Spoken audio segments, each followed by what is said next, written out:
ॐ श्रीगणेशाय नमः। गजाननं भूतगणादिसेवितं कपित्थजम्बूफलचारुभक्षणम् उमासुतं शोकविनाशकारकं नमामि विघ्नेश्वरपादपङ्कजम्। श्रीसंतोषी देव्ये नमः।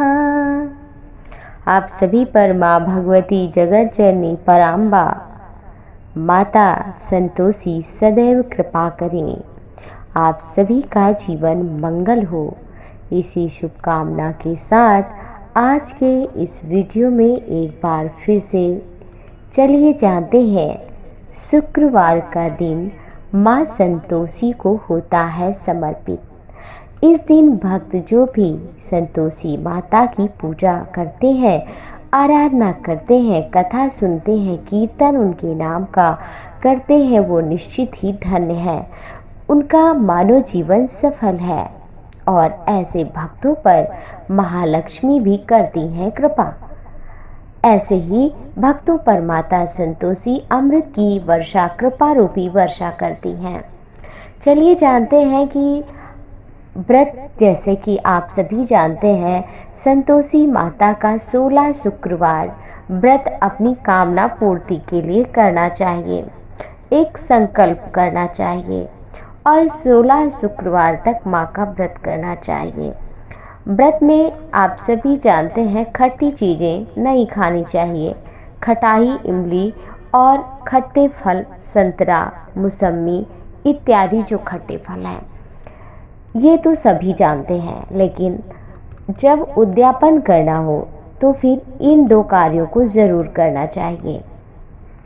उद्यापन करते समय आप जब पूरा जैसे 16 शुक्रवार हो जाए तो उसके पश्चात आप उस दिन ब्राह्मणों को ज़रूर भोजन कराएं, पूजा आरती मंगल के बाद, और उनके लिए वस्त्र आदि भी, गमछा आदि भी जो आपके पास हो वो श्रद्धा भक्ति से ज़रूर उन्हें देना चाहिए, क्योंकि शास्त्रों में लिखा है कि ब्राह्मण भगवान का मुख है। उन्हें बिना भोजन कराए कोई व्रत संकल्प पूरा नहीं होता, उसका फल भी नहीं प्राप्त होता है।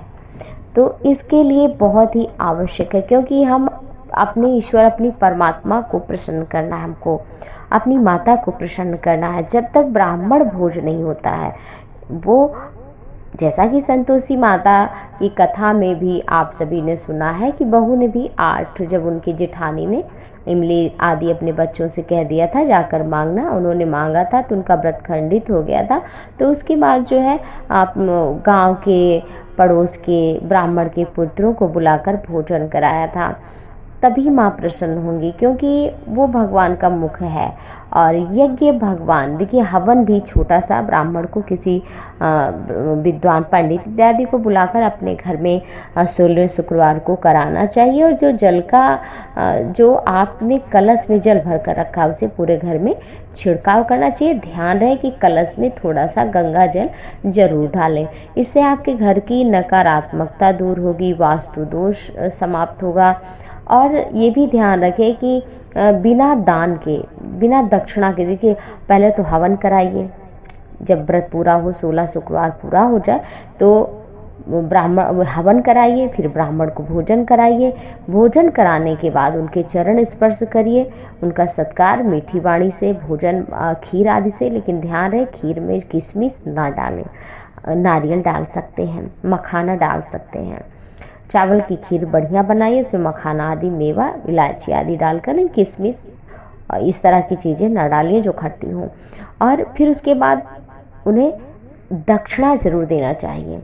देवी भागवत में ऐसा लिखा है कि अगर कोई व्रत अनुष्ठान पूजा करता है, ब्राह्मण को भोजन कराता है, उसके बाद अगर वो दक्षिणा नहीं देता है तो वो व्रत पूरा नहीं होता, उसका कोई फल नहीं मिलता है। इसलिए इस व्रत के दिन जो है पूर्णाहुति के दिन पूर्ण लाभ प्राप्त करने के लिए। जब हम कोई चीज़ विधि विधान से करते हैं तो उसका एक अलग ही महत्व होता है। ऐसे तो माँ भाव से ही प्रसन्न हो जाती है, लेकिन अगर आप कोई चीज़ कर रहे हैं तो पूरे उसे लगन के साथ करिए। आप भोजन बनाते हैं, अगर उसमें नमक न डालें या कोई और चीज़ न डालें तो वो उतना स्वादिष्ट नहीं बनता, जबकि भोजन तो बन जाता है। ऐसे ही आपका व्रत तो पूरा हो जाएगा। माँ प्रसन्न भी थोड़ा बहुत मतलब हो ही जाती है भाव से, लेकिन आप उनके लिए कोई कंजूसी ना करिए। अगर आपके पास थोड़ा बहुत है तो उसमें से थोड़ा दान धर्म भी करिए। इस दिन गाय को भी रोटी दीजिए, पशु पक्षियों को भी दीजिए, गरीबों को भी थोड़ा दीजिए पूर्ण रूप से। और माँ का इस दिन कीर्तन भी थोड़ा सा ज़रूर करें अपने मंदिर में।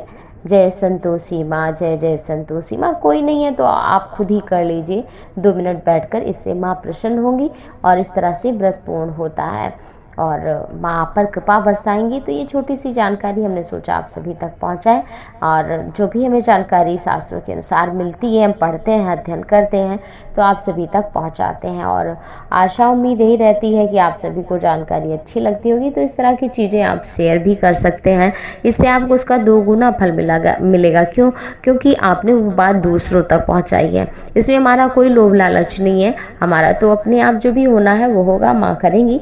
परंतु अगर आप चाहते हैं अधिक फल प्राप्त हो तो लोगों तक भी ये जानकारी पहुंचा सकते हैं।